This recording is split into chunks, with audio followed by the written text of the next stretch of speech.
situation. Start with Jacob. Jacob Seelman, Speed Sport. Denny, we've kind of seen this 2 of the last 3 years now, Turex a couple years ago and Kyle tonight.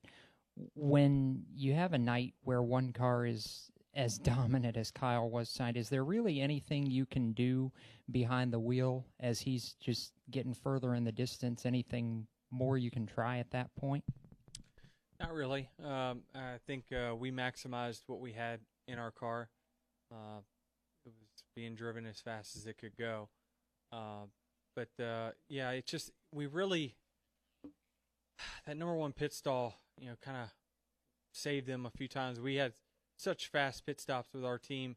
There was one time we came out right beside him, and I really wanted control of that restart, and it looked like they said 18 over 11, so he must have just barely beat me out of the pits, and that would have maybe gave him some dirty air to see could he pass. He really hadn't had to pass anyone all day, but their car looked exceptional from my standpoint. They were about a half a tenth faster for the first 15 laps of a run, and that's just too much to overcome in the long run, and we didn't have a good enough car in the long run to really run them back down anyway. So they just were a tiny bit faster. So we just got to look at the data and figure out where we need to gain that speed. Obviously, when we download and figure all that out, we'll come back here with a little better package. Stan Creekmore in the back.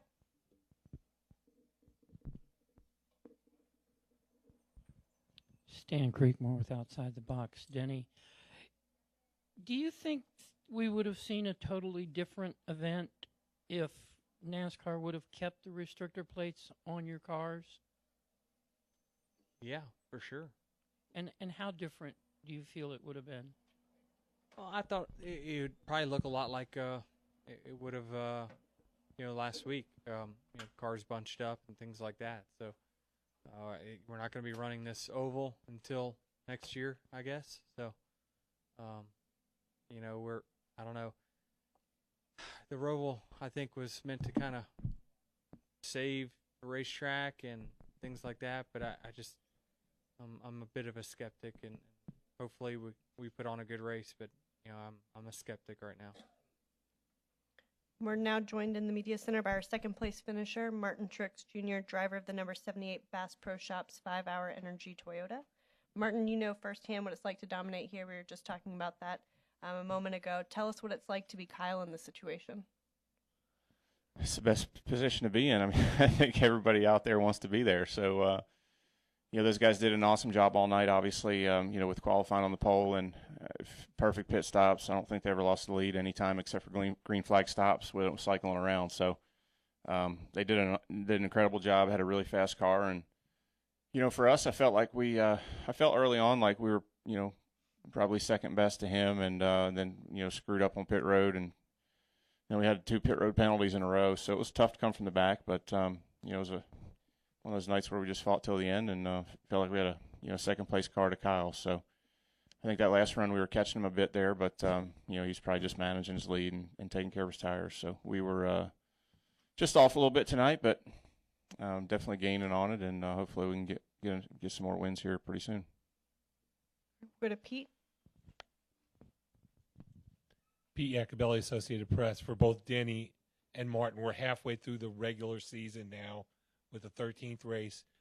Do you feel like do you like the position you're in, and do you like how you'll be able to attack maybe coming down the stretch before we get to the playoffs?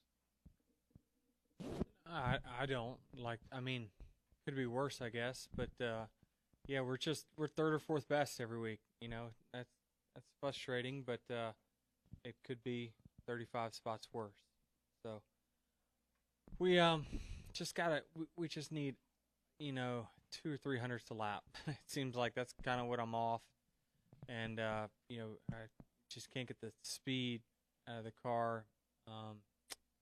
Unless it's handling a certain way, and it's just a razor's edge for us. We're either really good or we're just average at best. So we need to get a little bit better. I think 78, the 4, and the 18 are all little bit faster than us, and we're just kind of right there next in line.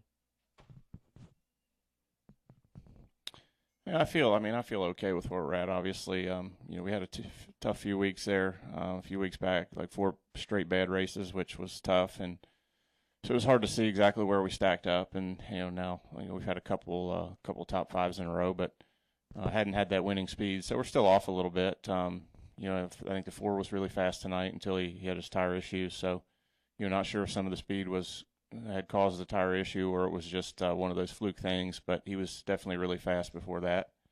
And obviously 18 hit it really good tonight, and they've had a strong season. So I feel like, we're in decent shape.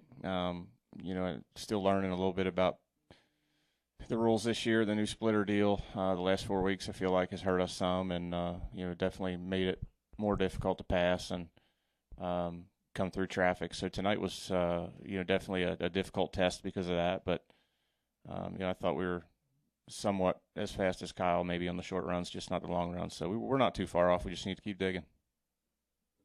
We'll go in the back, and then we'll come up front to Hakeem. Christian Coley, the Motorsports News Source. This question is for both of you. There at the end, we noticed with the green flag pit stops that the tires were very important, that you were able to just take down cars in front of you. Do you feel like if the caution had came out there at the end, do you feel like both of you would have had to come down and take tires? Absolutely.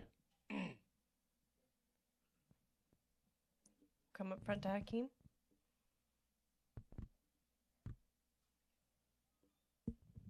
Akeem Balaam, Independent Tribune. You mentioned the forced tire issues earlier. Given the fact that he started all the way at the back and then was able to make that big run all the way up to the top 5, how different of a race do you think it would have been if he would have been able to complete?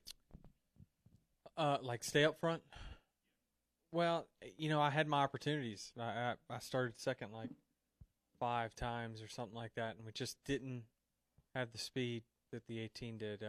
He would get clear of us off of turn 2 and set sail, and he was running kind of right where I would want to run. And there was one time off pit road he must have beat me by 2 inches, and that was a crucial moment that I felt like, man, we need to control this restart and kind of put him in a different spot versus being out front. But I don't know. I don't know if we would have gained speed by being out front, most likely.